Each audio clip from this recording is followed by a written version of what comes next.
আমি এখানে অটোক্যাডের টেমপ্লেটটা নিয়ে আলোচনা করব। টেমপ্লেট মূলত অটোক্যাডেরই কোনো কন্টেন্ট বলা যায়, অর্থাৎ একটা টেমপ্লেট তৈরি করে রাখলে সেটা বিভিন্ন জায়গায় ব্যবহার করা যায়। এখানে কিভাবে একটা টেমপ্লেটকে নেওয়া যায় সেটা আমি দেখাবো। প্রথমে এখানে একটা ফাইল ওপেন করা আছে, এটাকে ক্লোজ করে দেই। এবার মেনু ব্রাউজারে ক্লিক করি, নিউ। এখানে দেখতে পাচ্ছি টেমপ্লেট নামে একটা ফোল্ডার রয়েছে এবং এর মাঝে অনেক ধরনের টেমপ্লেট রয়েছে। আমি এখান থেকে টিউটোরিয়াল আইআর্ক এটাকে ওপেন করব। এটা ক্লিক করলাম, ওপেন। তাহলে দেখতে পাচ্ছি এই ফাইলটা ওপেন হয়েছে। এটা একটা কন্টেন্ট, টিউটোরিয়াল সম্পর্কিত একটা কন্টেন্ট এখানে দেখতে পাচ্ছি। এখানে রিভিশন, ইস্যু, ডেট, নং, অর্থাৎ সাধারণভাবে একটা পেজে যে অপশনগুলো রাখতে হয় টিউটোরিয়ালের জন্য সেই লেখাগুলো এখানে বা সেই ডিজাইনগুলো এখানে রয়েছে। এটা একটা টেমপ্লেট। এভাবে ওখান থেকে কোনো একটা টেমপ্লেটকে ওপেন করা যায়। আর যদি নিজেই তৈরি করতে চাই কোনো টেমপ্লেটকে, তাহলে এটাকে ক্রস করে দেই, নও, নতুন একটা ফাইল নেই।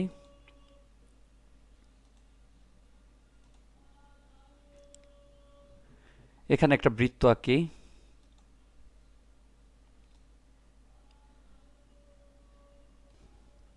এবার এটাকে আমি একটা টেমপ্লেট তৈরি করব। টেমপ্লেট তৈরি করার জন্য মেনু ব্রাউজার থেকে সেভ। এখানে দেখতে পাচ্ছি ড্রয়িং 5 ডিডব্লিউজি, অর্থাৎ এটা হচ্ছে একটা ড্রয়িং ফাইল। কিন্তু অটোক্যাডের টেমপ্লেটের এক্সটেনশন আছে ডিডব্লিউটি, যদিও দুইটাই সাপোর্ট করে। এখানে টেমপ্লেটটাও এখানে সাধারণ ড্রয়িং এর মতো ওপেন করা যাবে, কাজ করা যাবে, কিন্তু এর এক্সটেনশনটা আলাদা, ডিডব্লিউটি। এখান থেকে আমি ডিডব্লিউটিটা চয়েস করি। দেখতে পাচ্ছি অটোক্যাড ড্রয়িং টেমপ্লেট ডিডব্লিউটি, এটা চয়েস করি এবং এখানে টেমপ্লেট ফোল্ডারটা চলে আসছে। এখানে একটা নাম দিয়ে দেই, আমি দিয়ে দেই circle, save.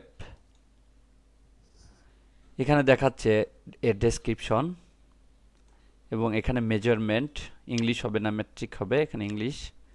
New layer notification, এখানে দেখাচ্ছে লেয়ারগুলো সহ কিভাবে সেভ হবে, তাই ওকে। এবার এটাকে ক্লোজ করে দেই। মেনু ব্রাউজার থেকে এটাকে ওপেন করি, মেনু ব্রাউজার, ওপেন, ড্রয়িং। এখান থেকে ড্রয়িং টেমপ্লেটটা চয়েস করি এবং এখানে সব টেমপ্লেটগুলো চলে আসছে। আমি যেটা কিছুক্ষণ পূর্বে তৈরি করলাম এটার নাম হচ্ছে সার্কেল। এটা নির্বাচন করি, দেখতে পাচ্ছি এখানে প্রিভিউ দেখাচ্ছে, ওপেন। তাহলে টেমপ্লেটটা ওপেন হলো। এভাবে অটোক্যাডে কোনো টেমপ্লেট তৈরি করা যায় এবং পূর্বে তৈরি করা কোনো টেমপ্লেটকে ব্যবহার করা যায়।